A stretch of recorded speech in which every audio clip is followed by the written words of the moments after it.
السلام عليكم ورحمة الله وبركاته بزاري فيديوهات الله بدنيا لي كسرتن ጸጋዎች መካከል ወንድማማችነት ምን ያህል ቦታ እንዳለው የሚያሳይ ታሪክ የምናይ ይሆናል። ቪዲዮውን ላይክ በማድረግ ይጀምሩ። ቤተሰብ ካልሆኑ ደግሞ ሰብስክራይብ ማድረጋችሁንም እንዳትረሱ። በድሮ ጊዜ ሰልማን የተባለ አንድ ሰው ነበር። ይሄ ሰው ሁለት ሚስቶችን ያገባል። ከሁለቱም ሁለት ልጆችን ያገኛል። ሁለት ልጆቹ ምንም ያህል በእናት ሚለያዩ ቢሆንም መልካቸው ግን አንድ ነበር። ብዙም ሳይቆይ ሰልማን አንድ ሚስቱ ትሞትበታለች። እሷ ከሞተች በኋላ ሌላኛው ሚስቱ ሁለት ልጆቹን ማሳደግ ጀመረች። እናቱ የሞተችበት ስሙ አሚር ሲሆን ያኛው ደግሞ አማር ይባላል። መልካቸው አንድ ስለነበር የአማር እናት እንኳን ሁለቱን መለየት ይከብዳታል። ሁሉ ጊዜ ልጇ አማርን ከአሚር ልታስበልጠውና ከሱ የተሻለ እንክብካቤ ልታደርግለት ትፈልጋለች። ነገር ግን መለየት ይከብዳታል። አንድ ቀንም ልጇን ለመለየት ወሰነች። በእጇ ክር ያዘችና አልጋ ላይ እንደታመመ ሰው ሆና ተኛች። በሰዓቱ ሁለቱ ወንድማማቾች በጎችን አሰማርተው ወደ ቤት እየተመለሱ ነበር። ወደ ቤትም ሲገቡ አማር እናቱ አልጋ ላይ ተኝታ ሲመለከታት እየሮጠ ሄዶ ምን ሆነሽ ነው ብሎ አቀፋት። በዚህ ሰዓትም እናትየው ልጇ እንደሆነ አወቀች። ወዲያውኑም ጆሮ ላይ ክሩን አሰረችለት። በዚህም መንገድ አማርን ከወንድሙ መለየት ቻለች። ከዛ ጊዜ በኋላም ለልጇ አማር የተሻለ እንክብካቤ ታደርግለት ጀመር። ጣፋጩንና ለመበላት ምቹ የሆነው ለልጇ ትሰጠዋለች። የተበላሸውን ደግሞ ለአሚር ትሰጠዋለች። በስራ ሰዓትም ልጇ አማር እንዲያርፍና አሚር እንዲሰራ ታደርጋለች። በዚህም አሚር ውስጡ እየተነካና እየተከፋ መጣ። አንድ ቀንም ሁለቱ ወንድማማቾች የውሃ ጉድጓድ ጋር ቁጭ ብለው የተሰጣቸውን ዳቦ እየበሉ ነበር። አሚርም ወደ ወንድሙ እየተመለከተ እንዲህ አለው፣ ይቅርታ አድርግልኝና እናትህ የሰጠችንን ዳቦ ውሃ ውስጥ እንጨምረው አለው። አማርም በሐሳቡ ተስማምቶ ውሃ ውስጥ ጨመሩት። ለአማር የተሰጠው ዳቦ ገና ትኩስ ስለነበር ወደ ውስጥ ሰመጠ። የአሚር ግን የቆየና የደረቀ ስለነበር እዛው ተንሳፈፈ። ይህንንም ሲመለከት አማር ወንድሙ ምን ያህል እንደተበደለ ገባው። ለሱ የተሰጠውንም ተካፍለው አብረው መብላት ጀመሩ።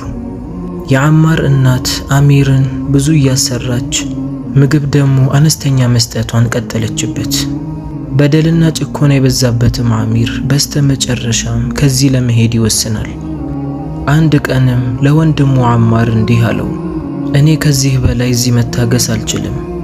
የኔ እዚህ መቀመጥ ያንተ እናት ምንም አልወደደችውም። ስለዚህ ከዚህ ሄጄ የተሻለን ነገር ብፈልግ ይሻላል አለው። አማርም ይህንን ሲሰማ በጣም ደነገጠ። ከዚህ ወጥተህ የት ልትሄድ ነው? እኔንስ ለማን ልተወኝ ነው? እስካሁን ድረስ እኮ አብረን ያደግነው፣ እዚሁ አብረን ብንሆን ይሻላል አለው።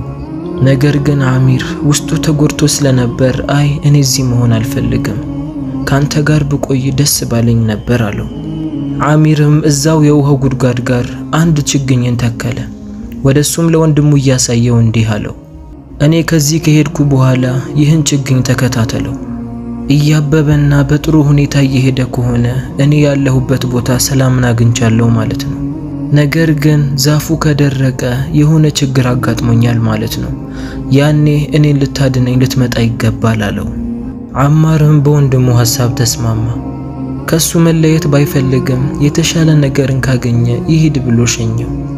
አሚርም የት እንደመሄድ ሳያውቅ ጓዙን ጠቅልሎ የተወሰነ ምግቦችን ይዞ በፈረስ መሄድ ጀመረ። ትንሽ ከተጓዘ በኋላ የተወሰኑ በጎች ያሉትን እረኛ አገኘ። እሱ ጋርም ተቀምጦ የተወሰነ ረፍት ለማድረግም አሰበ። እረኛውም ተቀበለውና አንድ ላይ ተቀምጠው ማውራት ጀመሩ። አሚርም በጎቹ ብዙ ሳር የሌለበት ቦታ ተሰማርተው ከፊታቸው ደግሞ ትልቅ ሳር ያለው ጫካን ሲመለከት ወደ እረኛው እየተመለከተ እንዲህ አለው፣ ለምንድነው በጎችህን ወደዛ ጫካ ወስደህ ጠግበው እንዲበሉ ማታደርገው? እዚህ እኮ ብዙ ሳር የለም አለው። እረኛውም እንደዛ ባረግማ ደስ ይለኝ ነበር፣ እዛ ጫካ ውስጥ ኃይለኛ የሆኑ ተኩላዎች አሉ፣ በጎቼን ካገኛቸው አይምርልኝም አለው። አሚርም ወደ ጫካው ወርዶ ተኩላዎችን ማየት ፈለገ። ወደ ጫካው ውሰደኝና ተኩላዎቹን አሳየኝ አለው። እረኛውም ተኩላዎቹ እኛን ካዩ ራሱ አይምሩንም፣ ቢቀርብን ይሻላል አለው። አሚርም ከሩቅ ሆነን ነው የምንመለከታቸው፣ ምንም አያደርጉንም ብሎ ችክ ብሎ ያዘው። በስተመጨረሻም እረኛው እሺ ያለውና ሁለቱም ተያይዘው ወደ ጫካው ገቡ። አንድ ዛፍ ስር ተደብቀውም ሲመለከቱ በጣም የሚያስፈሩና ብዛት ያላቸውን ተኩላዎች ተመለከቱ። አሚርም እነዚህን ሲመለከት እውነትም እነዚህ በጎቹን ካገኙ አይምሯቸውም ብሎ አሰበ። ተስፋ ቆርጠውና አዝነው ተመለሱ። ነገር ግን አሚር እኔ አንድ ሐሳብ አለኝ፣ እኒህን ኃይለኛ ተኩላዎች እስከ መጨረሻው ማስወገድ እንችላለን አለው። እረኛውም እንዴት ብሎ ሲጠይቀው ጉድጓድን እንቆፍርና የተወሰነ ስጋን እዛ ውስጥ እናስቀምጥ፣ ከላይ ደግሞ መረብን ወጥረን እኛ እንጠብቃቸዋለን። የስጋው ሽታ ሲሸታቸው ወደ ጉድጓዱ ይመጣሉ። ያኔ ጉድጓድ ውስጥ ይገባሉ። ወዲያውኑ መረቡን እንለቅባቸዋለን። ከዛ እዛው እንዳሉ እንገላቸዋለን ይለዋል። እረኛውም የአሚርን ሐሳብ ሲሰማ በደስታ ይስማማል። አንድ ትልቅ ዛፍ ስር ሄደው ጉድጓድን መቆፈር ጀመሩ። በደንብ አስፍተው ቆፍረው ከጨረሱ በኋላ እረኛው ከቤቱ የተወሰኑ ስጋዎችን ይዞ መጣ። ከላይ መረብን ወጠሩና ተደብቀው መከታተል ጀመሩ። ብዙም ሳይቆይ እነዛ ተኩላዎች ስጋው ሸቷቸው ወደዛ አቅጣጫ መምጣት ጀመሩ። ሁሉም ተኩላዎች እየተሯሯጡ ወደ ስጋው ጋር መጡ። ስጋውን ለማግኘት ሲያጎነብሱም ወደ ጉድጓድ ውስጥ ገቡ።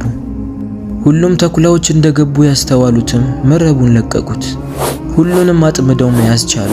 ከዛም ወዲያውኑ በያዙት ሰይፍ ገደሏቸው። በጫካ ውስጥ የቀረ አንድም ተኩላ አልነበረም።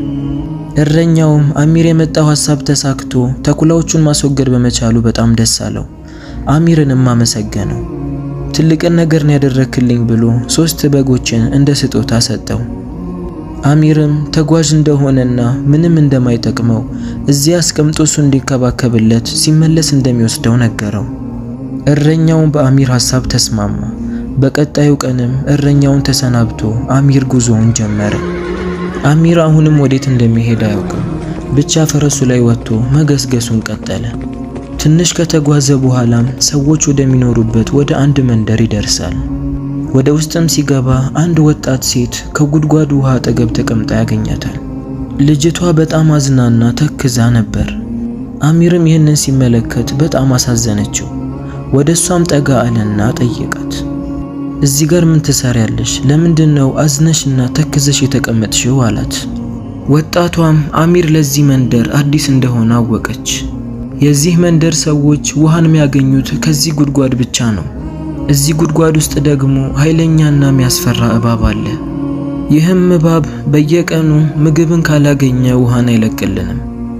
ብዙ ጊዜ መንደሩ ሰዎች ሊገሉት ሞክረው ነበር። ነገር ግን 3 ጭንቅላት ስላለው ሊገሉት አልቻሉ። የሆነ ጊዜ ሰዎች ጭንቅላቱን ሊቆርጡት ሞክረው ነበር። ነገር ግን ያ እባብ ጭራሽ ተባስቶ መጣ። ከዛም ሰዎች ውሃ እንዲለቅላቸው ፈልገው አንድ በግ ወይም አንድ ግመልን ይሰጡታል።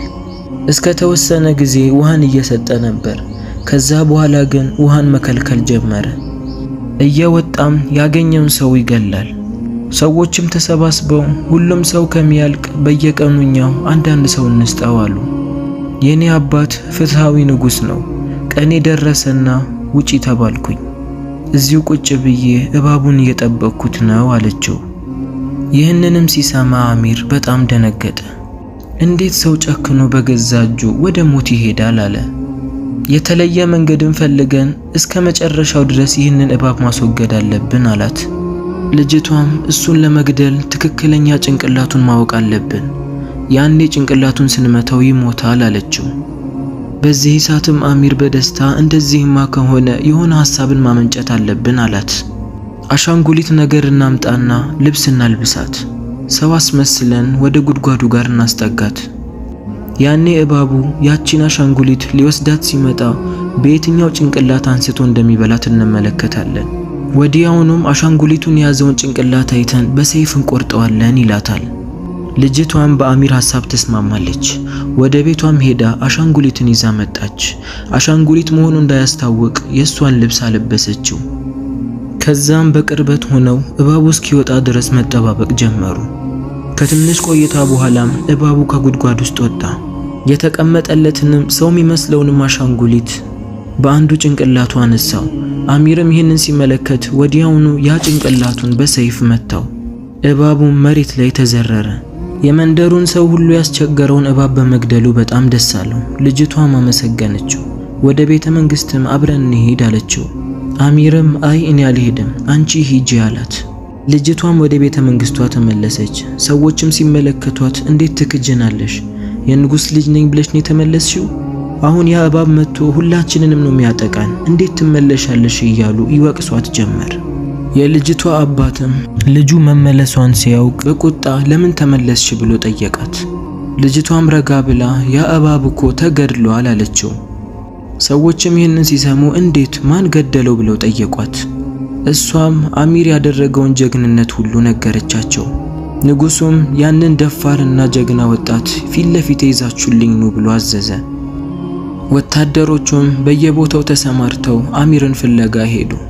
ከትንሽ ቆይታ በኋላም ወደ ንጉሱ ጋር ተመልሰው አሚርን አላገኘነው፣ መስጂድ ውስጥ ይህንን ጀግንነት ያደርጋል ተብሎ የማይታሰብ ወጣት ነው ያለው አሉት። ንጉሱም እሱንም ቢሆን ይዛችሁልኝ ነው ለምን ጥላችሁት መጣችሁ ብሎ ተቆጣቸው። ከዛም ወታደሮቹ መስጂድ ሄደው አሚርን ይዘውት መጡ። ልጅቷም አሚርን ስትመለከተው ራሱ ነው ብላ መሰከረች። ንጉሱም አላህ አንተን ሰበብ አድርጎልን ይህንን አስቸጋሪና አስፈሪ እባብ ማስወገድ ችለናል አለው። ለዚህ ቀና ስራህና ጀግንነትህ ልጄን እድርሃለሁ፣ ከኛው ጋርም እዚህ ቤተ መንግስት ውስጥ መኖር ትችላለህ አለው። አሚርም በሰራው መልካም ስራ ይህንን በማግኘቱ በጣም ደስ አለው። ልጅቷም ይህንን ስትሰማ በጣም ተደሰተች።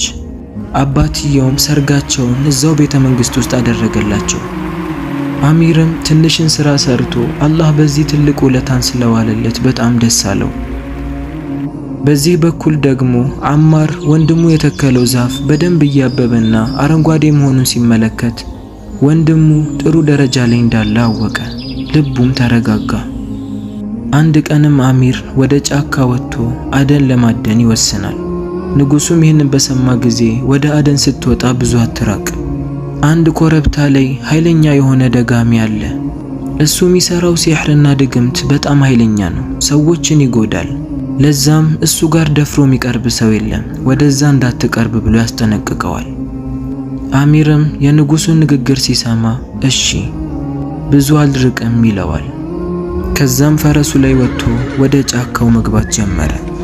በውስጡም ይሄ ደጋሚ ምን ያህል ኃይለኛ ቢሆን ነው ሰዎችን ያስጨነቀው ብሎ አሰበ። ወደሱ ጋርም ሄዶ ሊመለከተውም ፈለገ።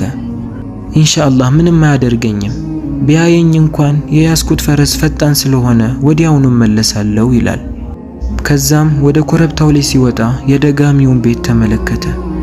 ቦታው ለጥ ያለ ሜዳ ስለነበር መደበቂያን አላገኘም። ወዲያውኑም ያ መጥፎ ደጋሚ አሚርን ተመለከተው። ይሄ ሰውዬ በድፍረት ፈረሱን እና መሳሪያውን ይዞ ወደኔ መጣው ሊገለኝ ነው ብሎም አሰበ። ወዲያው አሚር ላይ ድግምት ተሰራበትና ከነፈረሱ እንዲወድቅ አደረገ። አሚርም ራሱን ስቶ መሬት ላይ ወደቀ። ደጋሚውም አሚር እንደወደቀ ጥሎት ወደ ውስጥ ገባ። መንትያ ወንድሙ አማር ጉድጓዱ ጋር ቁጭ ብሎ ወደ ዛፉ ሲመለከት የዛፉ ቅጠሎች እየደረቁ ነበር። ወንድሙ አሚር የሆነ ጉዳት እንዳገኘውና እርዳታን እንደሚፈልግ ገባው። ፈረሱንም አዘጋጅቶ እየጋለበ መሄድ ጀመረ። ትንሽ ከተጓዘም በኋላ ያንን እረኛ አገኘው። እረኛውም አማርን ሲመለከተው አሚር መስሎት በጎችህን ውሰዳቸው እንጂ እኔ ጋር እኮ በጣም በዝተዋል አለው። አማርም ወንድሙ አሚር እዚህ መጥቶ እንደነበርና በዚህ ጋር እንዳለፈ ገባው። ይቀመጡ ከጉዞ ስመለስ ወስዳቸዋለሁ አለውና ፈረሱ ላይ ወጥቶ መጋለቡን ቀጠለ። አሁንም ትንሽ ከተጓዘ በኋላ የሆነ መንደር ላይ ደረሰ። ሰዎችም ሲመለከቱት እስካሁን የት ነበርክ አሚር? ንጉሱ እኮ እየፈለገህ ነበር አሉት። ወንድሙም እዚህ አካባቢ እንደሚኖር ገባው። ወደ ንጉሱ ጋርም ሄዶ ስለ ማንነቱ ነገረው። ንጉሱም የአሚር ወንድም መሆኑን ሲያውቅ በጣም ተገረመ። ምንም አይለዩም ነበር፣ ሁለቱም አንድ ናቸው። አማርም ወንድሜ የሆነ ችግር ላይ ሳይሆን አይቀርም፣ እገዛ ያስፈልገዋል፣ ወዴት ነው ሄደው ብሎ ጠየቀው። ንጉሱም ወንድምህ አሚር ለአደን ብሎ ወደ ጫካ ነው የወጣው፣ ነገር ግን ብዙ እንዳትርቅ፣ ወደ ኮረብታው ከወጣ ኃይለኛ ደጋሚ አለ፣ እሱ ሊጎዳህ ይችላል ብየው ነበር። ምናልባት ወደዛ ሳይሄድ አይቀርም ይለዋል። አማርም ወደዛ መሄድ አለብኝ፣ ወንድሜን አድነዋለሁ ይላል። ነገር ግን ንጉሱ እንደዛማ አይሆንም፣ እሱንም እንዳገኘው አንተንም ካገኘህ አይምርህም አለው። ከዛም ንጉሱ አማካሪዎቹን ሰብስቦ ምን አይነት መፍትሄ ብናመጣ ነው አሚርን ከዚህ ችግር ምናወጣው ብለው ይወያዩ ጀመር። ከመሐከላቸውም አንዱ እኔ አንድ ሐሳብ አለኝ፣ ከባድ ቢሆንም ይህንን ብናደርግ አሚርን ምናድነው ይመስለኛል ይላል። ከመንደሩ ብዙ የደረቁ ሳሮችን እንሰብስብ፣ ከዛም በዛ ደጋሚ ቤት ዙሪያ እናቀጣጥለው፣ ጪሱም ደጋሚ ወዳለበት ዋሻ ውስጥ እንዲገባ እናደርግ። ያ ደጋሚ የጪሱ ሽታ አይመቸው፣ ወይ እዛው ይሞታል ወይ ያንን ቦታ ለቆ ይሄዳል ይላቸዋል። ንጉሱም ይሄ ጥሩ ሐሳብ ነው፣ ጊዜ ሳናባክን ወደ ስራ እንግባ ይላቸዋል። የመንደሩ ሰዎችም ከየቦታው የደረቀ ሳርን መሰብሰብ ጀመሩ። ብዙ ሳሮችንም ካከማቹ በኋላ ወደዛ ኮረብታ አመሩ። ይዘው የመጡትንም ሳር በዙሪያው ላይ በተኑት፣ እሳትም ለቀቁበት። ጪሱም ወደ ውስጥ እንዲገባ አደረጉ። የጪሱ ሽታ በጣም የረበሸውም ደጋሚ ወደ ውጭ እያለከለከ ወጣ። ወዲያውኑም አማር በያዘው ሰይፍ ጠንቋዩ አንገት ላይ ያሳረፈው፣ ጠንቋዩንም መግደል ቻለ። ወደ ውስጥም ሲገቡ አሚር ራሱን ስቶ ተኝቶ ተመለከቱት። አማርም እያለቀሰ ወንድሙን ተሸክሞት ወደ ቤተ መንግስቱ ተመለሱ። ከብዙ ሕክምናና ልፋት በኋላ አሚር እየነቃ መጣ። ይህንንም ሲመለከቱ ሰው ሁሉ በጣም ደስ አለው። አሚርም ህመሙ እያገገመለት ሙሉ ለሙሉ እየተሻለው መጣ። አማርም ወንድሙ ሙሉ ለሙሉ መሻሉን ሲመለከት በጣም ደስ አለው። አማርም ከጎኑ ቁጭ ብሎ ለብዙ ቀናት ይንከባከበው ጀመር። በደንብ ከተሻለውም በኋላ ለወንድሙ አሚር ቤተሰቦችህን ይዘህ ወደኛ መንደር እንሂድ ይለዋል። ሐሳባቸውንም ለንጉሱ ነገሩት። ንጉሱም እናንተ በመረጣችሁት ምርጫ እኔ ደስተኛ ነኝ፣ ሁሉ ጊዜ እናንተ በሰላምና በደስታ እንድትኖሩ ነው የምፈልገው። አላህ ከናንተ ጋር ይሁናልና እዛ ሄደው የሚቋቋሙበትን ንብረት ሰጣቸው። ንጉሱንም ተሰናብተው አሚር ሚስቱንና ልጆቹን ይዞ ጉዞውን ጀመረ። ወደ ቤት ሲመለሱም ያንን እረኛ አገኙት። እረኛው ጋር የነበሩት 3 በጎች በጣም ተባስተው ነበር። እነዛ በጎቹንም ከእረኛው ተቀብሎ ወደ መንደራቸው ተመለሱ። አሚርም ከወንድሙ ጎን ቤቱን ሰራ። በስተመጨረሻም ከብዙ ልፋትና ድካም በኋላ ከወንድሙ ጋር በደስታና በሰላም በመገናኘቱ በጣም ደስ አለው። ሁለቱም ወንድማማቾች ቤታቸውን አንድ ቦታ ሰርተው በሰላም መኖር ጀመሩ።